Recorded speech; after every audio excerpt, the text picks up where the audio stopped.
Welcome, everybody. I'm Selena Rezvani, and you are joining Women and Work Culture, all about how to include, engage, and retain women like your business depends on it. I am so honored and excited to be here with a friend and a master speech coach, Casey Erin Clark. Welcome. Hi, Selena. I'm so excited to be here. That video was so cool, by the way. Can we just say how cool that video was?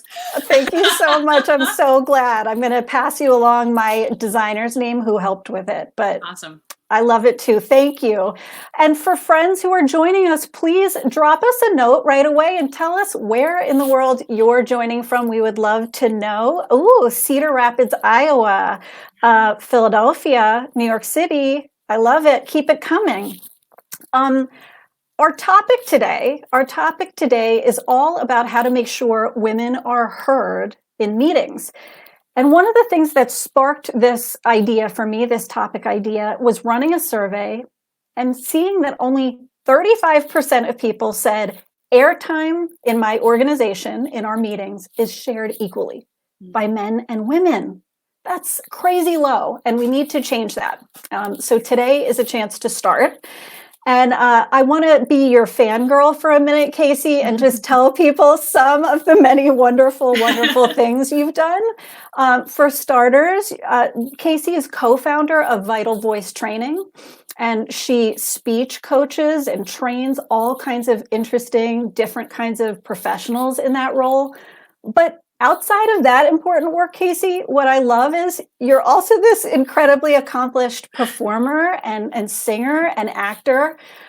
Some of your credits, I think people will recognize. Les Mis, City of Angels, and Sound of Music. Wow. Yeah. Wow. Like, how awesome is that? So I'm really excited to hear some of those different perspectives you're going to bring today. We also have a very personal, cool connection, which is that you were my TEDx coach when I took the TED stage 2 years ago. And I really felt like you were so instrumental in that process and helping me find my own authentic voice. So you're the first person I call when I have those, what I call, put on your big girl pants public speaking moments. Cheers. So excited we get to learn from you. Community, which, by the way, our community is from Lisbon, Portugal today, Brooklyn, New York. Loving this. Denver. Yes. Welcome, Sir Devi. Send us your questions for Casey. When you're thinking about getting heard in meetings, dealing with the being talked over stuff, drop us a line, let us know, and we'll try to get to your questions. My wonderful live stream producer, Michelle, is going to be sending those to me. So Casey, you have this incredible background and pedigree with performance. What kind of prompted you to pivot and start, public speaking coaching with women specifically? Well, the sort of quick and dirty answer to that question is that being a theater artist is a terrible way to make a living, or at least to make a living consistently. So, every artist that I know including the ones that I think people would consider really successful, have other businesses, other jobs. We call them support jobs, we call them survival jobs. I am very, very fortunate to have found something that I truly love, that lights me up, that gets me excited every day. And if 10 years ago, when I was on the Les Mis tour, you had told me that I would be starting a business and that was going to become kind of my mission on this planet, I probably would have thought you were crazy. But this weird hybrid lifestyle that I've created has been very, very exciting. The other thing that I realized was that the skills that I have as an actor are valuable to people who want to speak up and be heard. And it goes beyond just the technical aspects of, using your voice in a way that's more musical and more resonant, or using your body language in a way that's more confident. It also goes into the observational skills that an actor has. What scene am I in? Who am I talking to? What do I want? And it also goes into the mental and the emotional aspects of voice, which we don't think about very often. But, our brain and our emotions affect our voices and our communication deeply, which I think we know on an instinctual level, but we don't often think about how much that affects us. So actors are used to speaking up through nerves. Actors are used to feeling strong emotions and speaking up through strong emotions. So those are all the things that we're able to bring to the table. And then on top of all of that is the mission aspect and the conversation around women's voices. In 2014, when we started the company, it was vocal fry palooza in the media. It was all about how women have these horrible, annoying vocal tics, and if they would just get rid of them, then people would take them seriously. And frankly, the media landscape around that was just awful. It was so oversimplified. It was so unnuanced. It ignored how the voice actually worked, and it made everything women's fault. And we were like, hell no. So we knew we had something to say around that. Yes. I love that message. And you do bring a completely different angle, especially for those of us who've been trained in kind of business speaking. As someone who got an MBA, I can attest you brought like a whole new vocabulary and language. So I'm wondering, and then we have some great questions from our joiners today. What are some of the challenges, maybe the top 2 challenges you see when women come to you around perfecting that pitch or getting ready for that big public speaking moment? Sure. So first of all, I would like to say we do work with gentlemen. You are welcome. You are welcome at Vital Voice Training. But of course, I do love working with women. The clients who come to us typically come to us at an inflection point. They're either preparing for a TEDx, or they're launching a product, or they have a new company that they're the face of. And that's where sometimes it's the more traditional public speaking aspects, but the voice and communication stuff pops up then with our clients who are on, let's use the popular term, executive presence track. So that would be, I'm a new manager and suddenly I have a team underneath me, or, I'm up for a promotion, but my boss thinks I don't sound confident. Can you help me? So those are sort of the moments that they come to us in. In terms of the challenges, I'd say I would really frame it around, as you just said, the training that we get in how to put on your serious voice so people take you seriously. And what that has looked like for so long, particularly for women and particularly for anyone who is outside Audre Lorde's mythic norm, the straight, cisgendered white man. So women and people of color in particular are asked to move towards a standard that doesn't look like them or sound like them. And that's how we put on authority. And so some people, I think, go down that path, try really hard to get it right, and then get really frustrated when it doesn't work or when it's not coming off the way they want to. And then there's also the people who have internalized that they will never be that. And so they end up kind of hiding or taking a step back and get frustrated with that part of it. So the core message that we bring to all of our clients is that there is no such thing as a right way to communicate. There's no way of doing it right. There's no perfect, there's no ideal in the sky to match. There's only you and your voice and all of the things that make you human inside the given circumstances that you're in. And that's the who, what, when, where, why of your scene.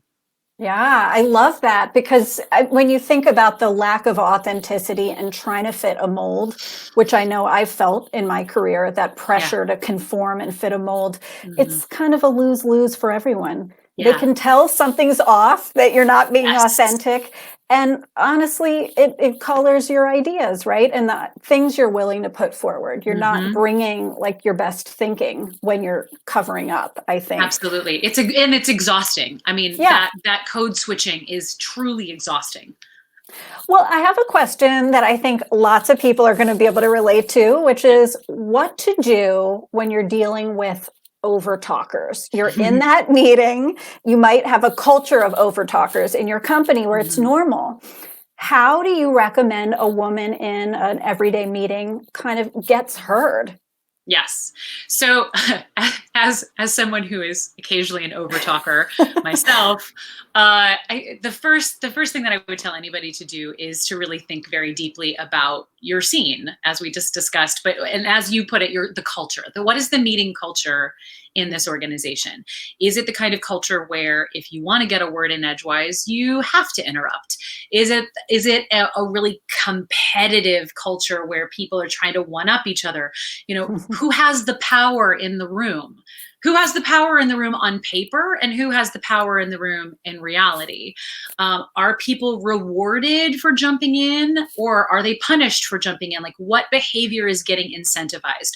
So Mm. this is kind of the deep work that you do, and then the personal work is starting to think about your own stress response. So, what happens when we get into these situations where we want to speak up and we feel like we can't, or we're sensing a competition in the room and we got to like jump into the fray, is our stress response rises. And that can manifest in a lot of different ways. But at the end of the day, your stress response is just your brain doing a brain thing, as Mary Poffenroth says so beautifully in her research on fear. So your Mm. amygdala is responding to a stressor in the environment, whether that's, Chad, the overtalker who always interrupts you, or a lion in the corner of the room. Your amygdala can't actually tell the difference. So it's going to send a cascade of physiological responses through your body. We have to figure out how to frame those. We have to figure out how to not let those hijack us. Mm. But we don't do that by like grabbing hold and kind of tensing up and like powering through, which I think is what a lot of ambitious self-starter perfectionist women do. Is we're like, gotta go hardcore, right? And kind of bear down into it. Mhm.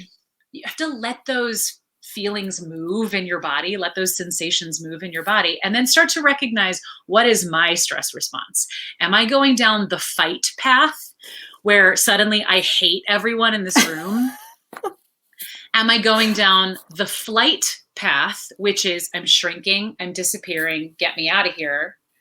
Or am I going down the freeze path, which Mm. is I just stop everything, I just clam up and I hope to be invisible. So those sensations are the first thing to notice. Think about the culture, think about the big picture, and then think about the small picture, the internal picture, the emotional picture. I love that. I love that idea of getting a read on the culture, right? That's always our job, is to know Yep. our context, right? Yep. But also getting in touch with your own fear response. What do you do? Do you barrel down? Do you go away? Do you Yep. sink into your chair? Yep. And I want to tag on to that invisibility comment you made. I saw this great tweet blow up on Twitter, and the basic premise of it was, being on unmute in a Zoom meeting today as a default is kind of the equivalent of reply all, meaning it's inconsiderate. It's Yes. inconsiderate and people won't like it. But as a woman, we already know through research you're less likely to be seen. Your ideas may be less likely to be counted. How do you prevent kind of being muted on a more symbolic level, being invisible?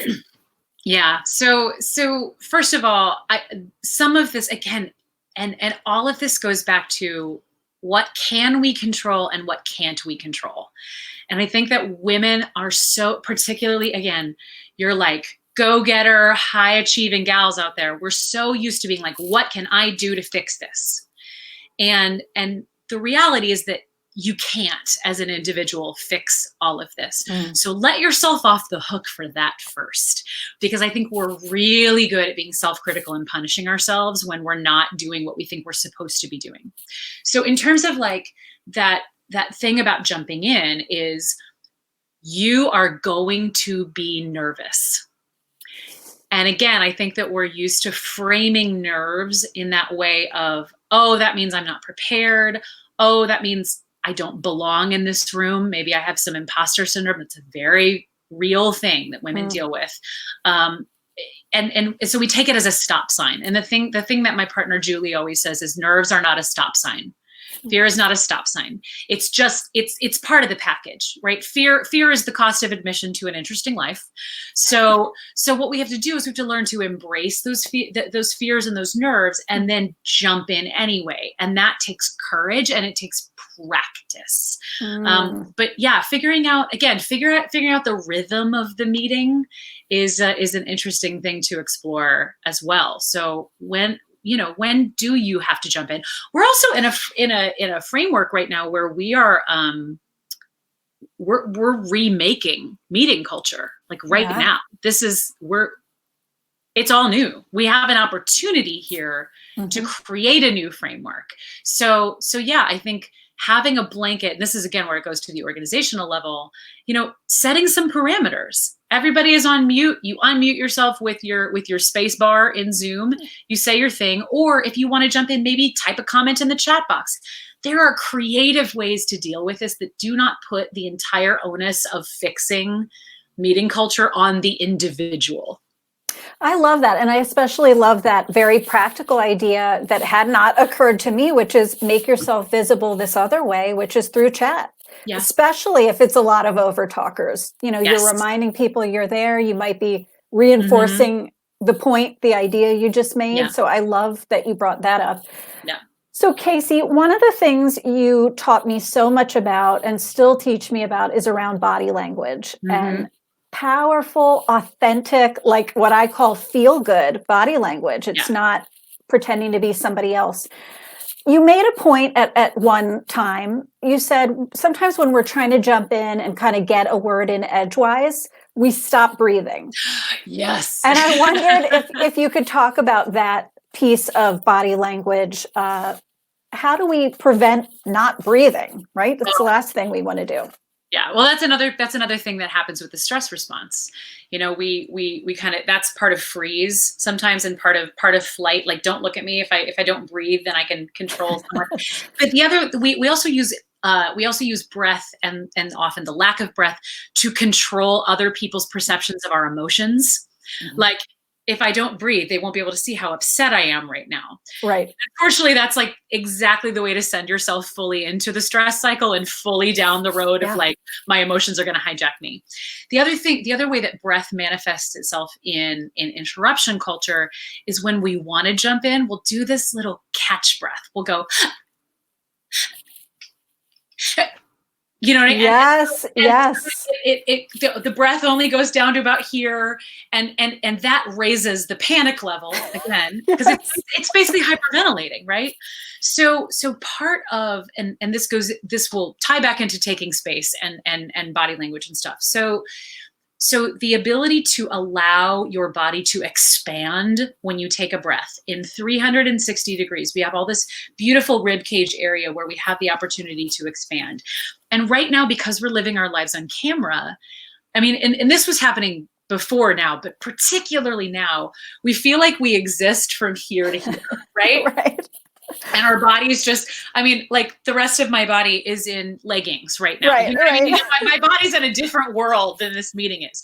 Well, unfortunately, you have to bring your body to a meeting. You have to bring your full self to a meeting. So that, first of all, is just allowing your body to exist and not feeling like you're getting cut off. The other thing that, of course, camera does is it restricts our box of visual movement here. It's like my arm, right? You don't need to make giant gestures on camera. The camera will pick up very, very minute things. So if somebody's like overdoing it with the gestures, they're going to look like a crazy person, right? So you can be really simple. with on-camera movement, and it can be really effective. You can also play with depth on camera. You can play with like leaning in and leaning back. First of all, I would encourage people, again, especially now when we're in this like let's recreate everything space, to be experimental and to play, to see what feels good and looks good to you, as long as you're continuing to connect with the people that you want to connect with.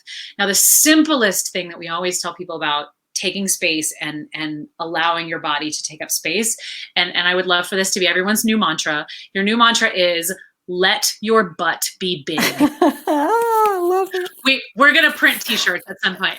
Hashtag let your butt be big. Yes. So what that is about is that when we go into a place of I'm nervous, I'm trying to be prepared, I want to jump in, all this stuff, we tend to go into what we call good girl posture, which is like all squeezed into the center, and it's like I'm ready to lean in, and I'm looking very eager, and I'm very prepared, and I'm very upright because I have excellent posture, and everything is just kind of like clenched in towards the center. Right? So the way to sort of combat that, and a nice thing you can do when you're prepping for a meeting that you think might be stressful, is actually allow your body to have gravity. You know, women have a very fraught relationship with gravity and space taking culturally. We are taught not to do it. We are taught not to embody, to have too much gravity, because it means that we're big, and that's like the worst thing you can be as a woman. So screw that. Let's just put that to the side. Screw that. You are allowed to take up space. Your body is allowed to take up space. Your voice is allowed to take up space. Your ideas are allowed to take up space. So letting your butt be big is exactly what it sounds like. You just let yourself drop into your chair, and that gives you the base of support to then grow out. And then you have the possibility of movement, as opposed to all that tension that's going to lead you to Tyrannosaurus Rex arms or a lack of breath or any of that stuff. So giving yourself that nice, strong base of support, and then allowing possibility of movement. I love it. What a great way to ground yourself literally in that big butt, rooted to your chair. Yeah. And you can see how it gives you freedom, right? Yes. Once you do that, to breathe. I'll never forget such a important moment in my time being on stages was hearing Amy Cuddy say, what if you felt pride in your body? And that's another thing I think women aren't necessarily taught, to claim from day one. What if you had kind of prideful body movements where, you're really feeling good about what you're working with? I want to transition a little bit to something I think a lot of people can relate to or have experienced, and something I'm so passionate about. I basically shaped my whole TEDx around this, which is interrupting. And I want to first talk about it in terms of when it happens to you.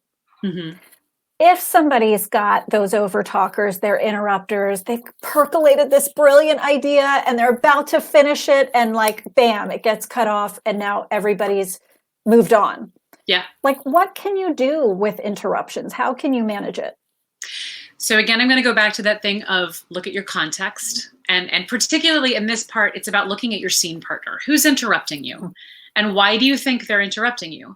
As someone who has a bad habit of interruptions, sometimes I interrupt without even realizing what I'm doing, or I interrupt out of enthusiasm, right? It's like, I want to have a conversation with you. So it's not coming from a place when I'm interrupting somebody else of, I don't care what they have to say. I think it's really easy to make an assumption that the person that's interrupting you is like being a horrible person.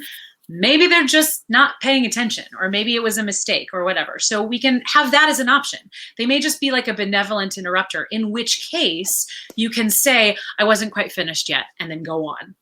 You know what I mean? And you just take the floor back.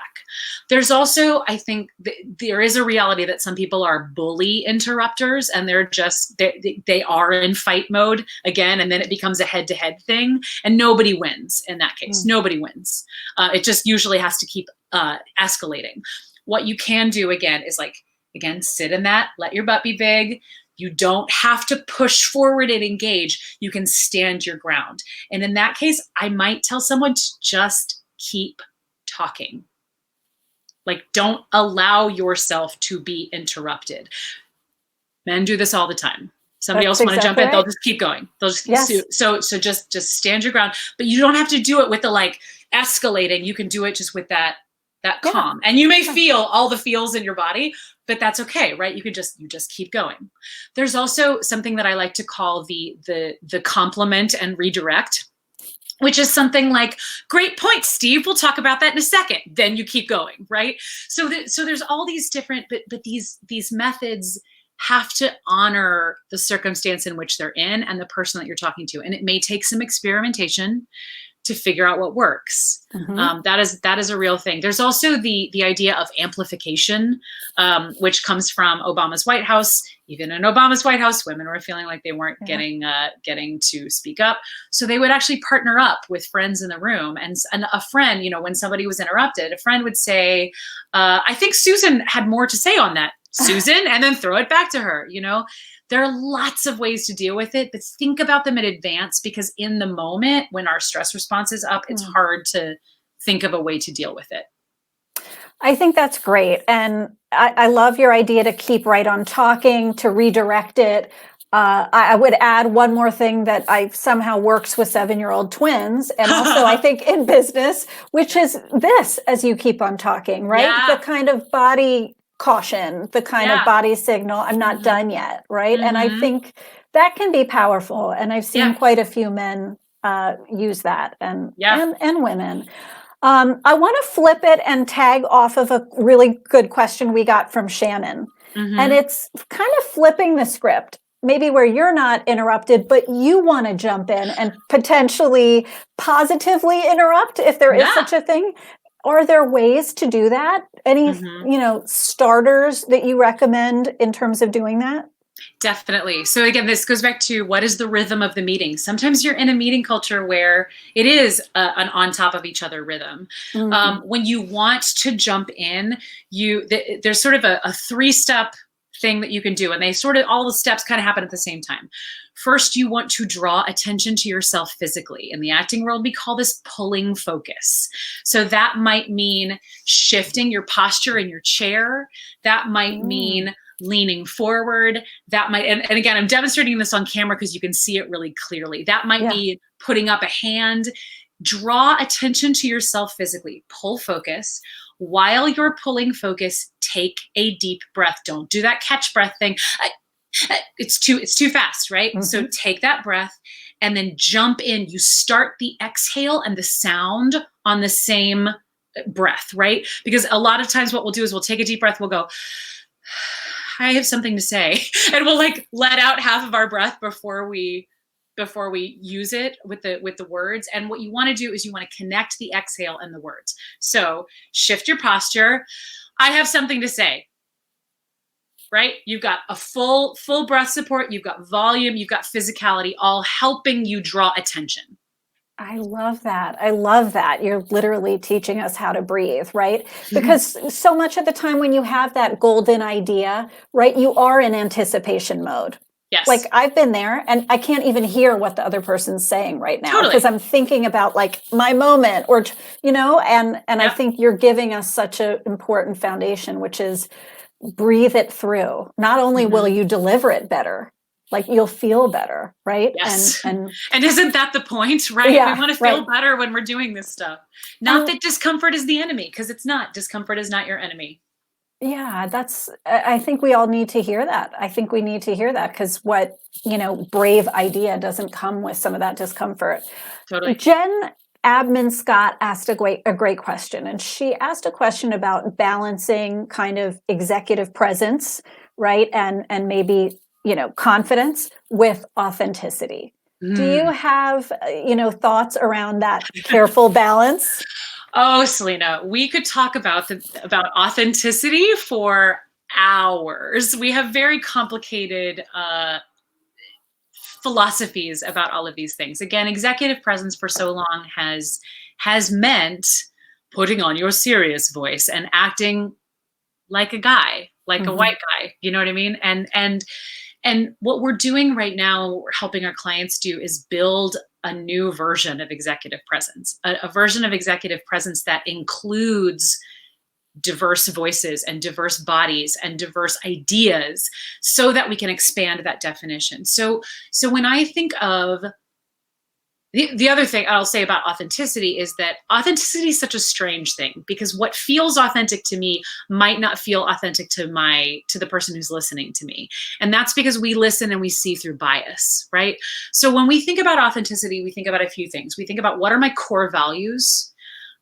What are my core values just in the world in general, and what are my communication core values? How do I want to be seen? How do I want people to see me? What do I want them to feel when I'm talking to them?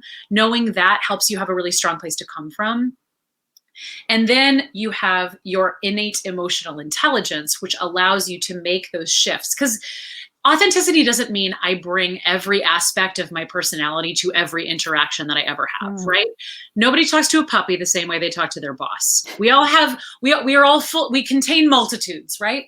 So it doesn't mean that you have to bring everything to every interaction. We can make intentional choices about what we bring, what is best for this situation. So that's, authenticity is not a fixed point. It's knowing your core values. It's being able to access your own emotional intelligence within the circumstance. And then it's about, again, knowing what the circumstance is, or at least having an idea of what the circumstance is and staying present and flexible within that. So again, I could go into so much more detail on that. Yes. That's my word vomit about authenticity. No, I love that. And keeping a firm handle on your values, right? It's really hard to steer wrong when that's kind of your North Star. Yeah. Before we build on that with one last question, I just want to put out there a few ideas for leaders or teammates, right? Where it's not on the individual, but it's more of a habit. It's a kind of practice within your organization. And just like you said, Casey, echoing women's points. If you're another woman and you see that woman being talked over, echoing her point, generously giving credit. Yes. When Casey suggested that originally, right? And calling that out.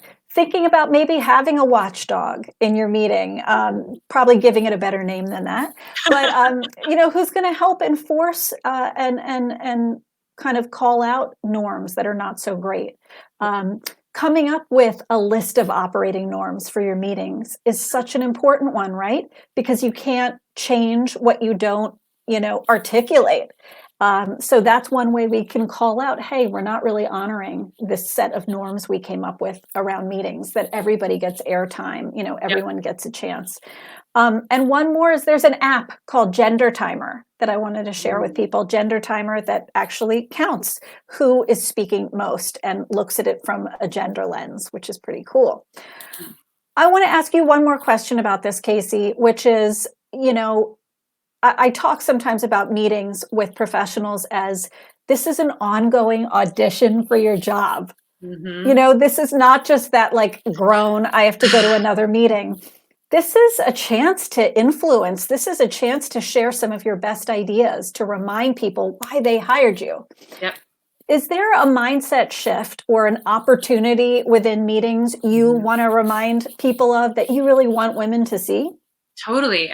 One thing that you and I have talked about is how women sometimes don't speak up unless they feel like they've got the best answer or the best idea or the most fully thought through concept. And so Cindy Gallop says, and I'm gonna curse here for a second. So warning, earmuffs if the children are listening. Cindy Gallop sometimes says bullshit like the men do. Because there is a thing where they feel perhaps more free or more psychologically safe to offer something that's not fully baked.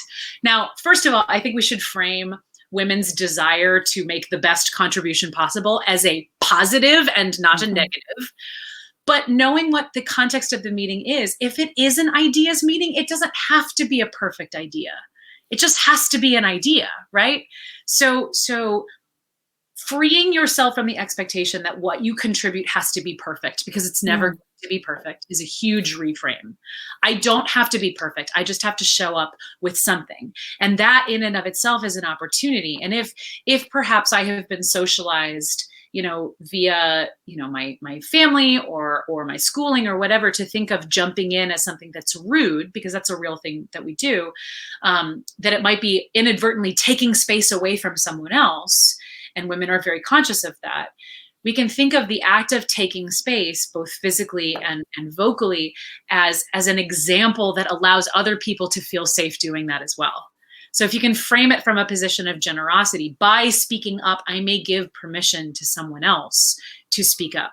So presence, not perfection, and making space, to change the future, to make this better for the next person that comes along, with a little bit of my own courage on the line while I do it. That's so beautiful. I love that. Like this cascading effect. It's not just me and me in this moment. There's this cascading effect. That's beautiful. Casey, I can't think of a bigger gift, to give somebody than helping them find their own authentic, real voice. So thank you for everything you're doing to kind of elevate women and amplify them. You are doing it, and you're helping them be their own amplifiers. I would just say, having worked with you, you've made public speaking, training fun, like enjoyable, and most of all, triumphant. It's really felt much more triumphant. So again, thank you. There are links for people to stay in touch with Casey, to check out her latest article on powerful presence, and to read all about her and her organization. So please check that out. Follow her on Twitter. For all of those who want to stay in touch, please check out my LinkedIn Learning courses. I just put a new one out this week on confidence, getting your confidence back, building it. Please join the newsletter tribe at selinarezvani.com/signup, and follow me here on LinkedIn. I'd love to stay in touch with you, hear what other topics you want to hear about. Thanks to all of you. I hope you stay healthy and well, and lead on. Yes.